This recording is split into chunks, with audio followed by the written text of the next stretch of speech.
Alhamdulillahirrabbilalamin. Salawat dan salam untuk junjungan kita Nabi besar Muhammad SAW.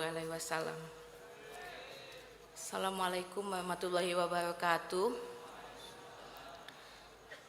Yang saya hormati Bapak Menteri Agama Republik Indonesia, Bapak Nazaruddin Umar, yang semalam sudah ketemu di Haul Ciganjur, tiba-tiba ketemu lagi di sini. Besok rencana mau hadir di Haul Gus Dur mana lagi, Pak? Kita biar berangkat bareng aja, Pak. Saya biasanya itu kalau menyapa, saya biasanya menyapa para kiai dulu, baru kemudian aparat negara, karena saya percaya urusan Tuhan lebih duluan dibanding urusan negara. Tapi masalahnya ini menterinya menteri agama dan kiai juga, jadi jelas disebut pertama. Yang saya hormati Gus Kikin, Gus Hakim Mahfudz dan Ibu Nyai Leli, ada Kiai Said Akil Siroj. Kalau ini kiai-kiai saya nggak berani ngeledekin. ada Gus Irfan, ada Bapak PJ Gubernur, ada Ibu Nyai Solahuddin Wahid yang saya sayangi, alias tante saya, ada Habib Umar Muthohar, ada Ibu Munjidah, dan juga ada Mas Wakil Gubernur yang selalu aja kesusu, Mas M. Dadak. Bapak Ibu sekalian yang tidak bisa saya sebutkan namanya satu persatu karena saya belum kenalan. Mungkin Bapak Ibu sekalian kaget karena di poster itu fotonya Mbak Yeni Wahid. Kok pas muncul bentuknya begini ya? Ini bukan Mbak Yeni yang membengkak, agak mengembang, bukan. Saya pemain cadangan kebetulan. Mbak Yeni tidak enak badan karena kecapean. Kebetulan Mbak Yeni menjadi ketua panitia Haul Gus Dur ke-15 di Ciganjur semalam, sehingga sebagai pemeran pengganti dikirimlah saya. Mbak Yeni bersama teman-teman panitia dan keluarga memutuskan bahwa tema untuk Haul Gus Dur ke-15 tadi malam di Ciganjur, yang juga dihadiri oleh Pak Nazar, dihadiri oleh banyak tokoh, ada Pak Mahfud, ada Gubernur Jakarta terpilih, ada banyak lagi kiai-kiai, ada Gusmus. Tema yang dibawa adalah menajamkan nurani, membela yang lemah. Mengapa tema tersebut yang dipilih? Karena kami percaya itu adalah salah satu warisan Gus Dur yang kemudian mungkin hari ini sudah mulai menipis atau mungkin sulit kita temukan. Kami percaya untuk waktu yang sangat panjang, untuk waktu yang sangat lama, apapun yang dilakukan Gus Dur kemudian merujuk pada mengasah nurani untuk membela yang lemah. Tapi kemudian pertanyaannya adalah bagaimana kita memaknai membela yang lemah? Seperti apa sih membela yang lemah itu? Soalnya ada juga yang bilang membela wong cilik, tapi lebih banyak juga yang dibela kemudian pada akhirnya adalah orang-orang gede. Wong ciliknya tetap cilik, bahkan mungkin makin cilik. Sementara yang gede semakin gede. Lalu pertanyaannya, seperti apa kita bisa membela yang lemah? Seperti yang kemudian kalau kita bilang ini adalah warisan, salah satu warisan Gus Dur, salah satu yang diteladankan oleh Gus Dur, seperti apa? Saya mungkin mau membahas hari ini, saya ingin mengucapkan selamat Hari Perempuan Indonesia untuk semua perempuan yang ada di sini, dan juga untuk semua laki-laki yang ada di sini karena semuanya lahir dari rahim perempuan.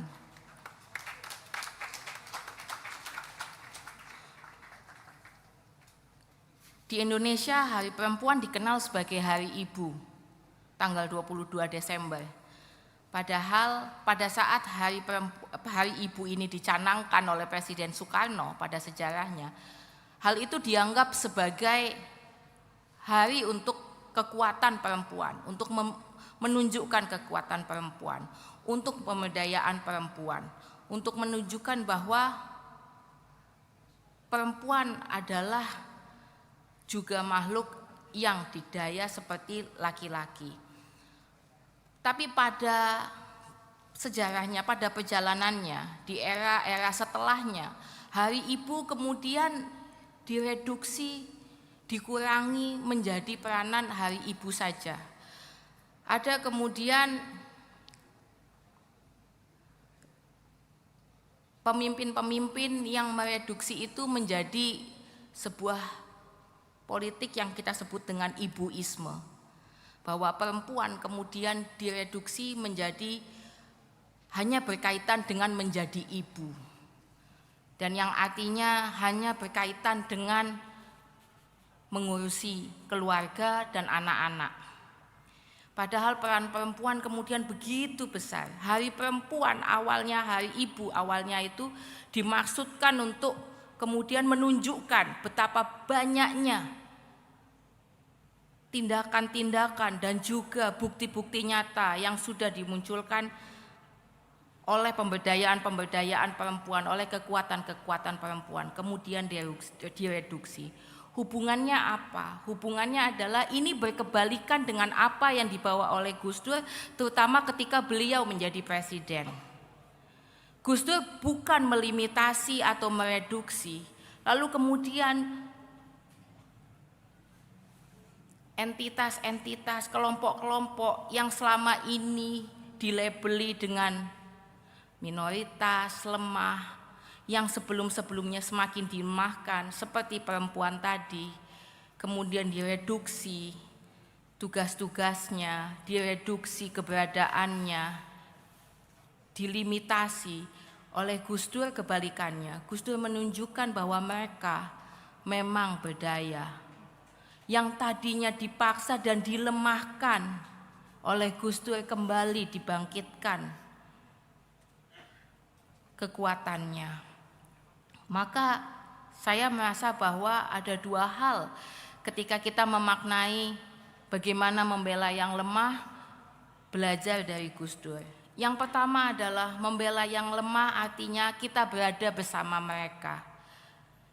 Kita berdiri bersama mereka, sudah tidak diragukan lagi, kita semua pasti sudah paham bagaimana Gus Dur selalu ada ketika ada kelompok-kelompok yang kemudian diperlakukan dengan buruk, diperlakukan dengan tidak adil oleh kelompok-kelompok yang jauh lebih berkuasa, apapun kekuasaannya, entah itu negara, entah itu kelompok yang lain.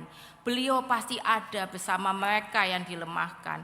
Beliau pasti ada bersama mereka para mustadafin, berdiri bersama mereka. Jadi kalau hari ini saya sangat yakin kalau ngomongin kelompok-kelompok yang kemudian pusing karena mulai bulan depan kita akan menghadapi PPN 12%, saya yakin Gus Dur juga akan berada bersama mereka yang pusing karena harus menghadapi PPN naik 12% tersebut.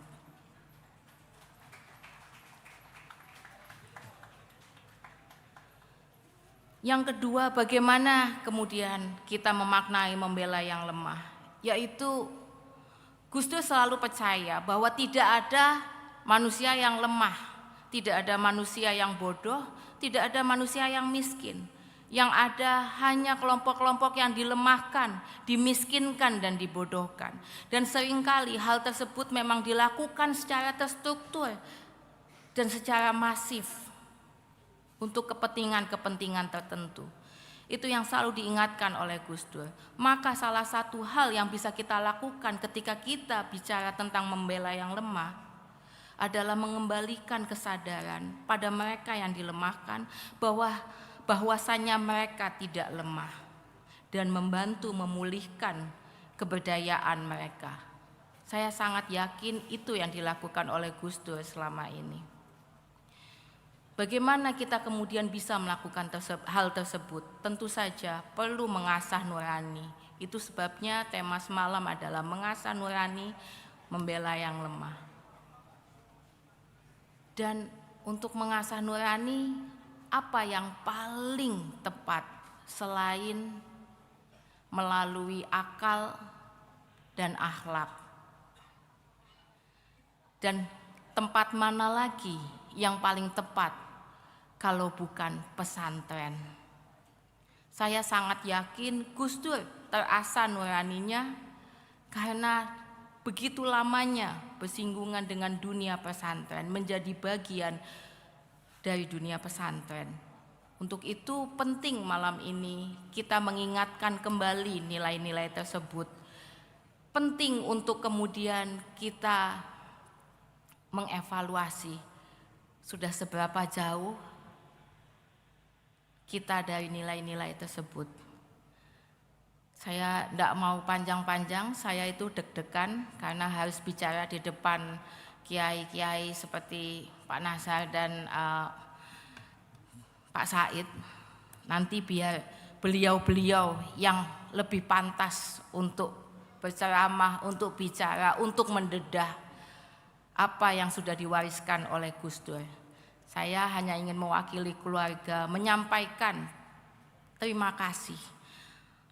Tema semalam, apa yang dilakukan oleh Gus Dur malam ini adalah buktinya. Bagaimana begitu banyak masyarakat bahkan dengan kondisi tadi hujan dan becek tetap datang. Bahkan di Ciganjur saya kemarin nggak tahu ada berapa ribu orang. Saya untuk keluar aja susah sekali. Kendaraannya banyak sekali yang harus jalan panjang. Dan ini menjadi bukti. Tidak mungkin orang dicintai sebegitunya sampai bahkan di tahun ke-15-nya haulnya masih diperingati sedemikian rupa seperti malam ini, kalau bukan karena pembelaannya terhadap kemanusiaan, terhadap manusia-manusia. Semoga melalui haul hari ini dan melalui haul selanjutnya kita selalu dapat bergerak bersama, membawa teladan itu untuk tetap hidup. Gus Dur dan kiai-kiai yang lain, panutan-panutan kita boleh beristirahat raganya, tapi teladannya kita tetap hidupkan. Itu saja dari saya. Wassalamualaikum warahmatullahi wabarakatuh. Waalaikumsalam warahmatullahi wabarakatuh.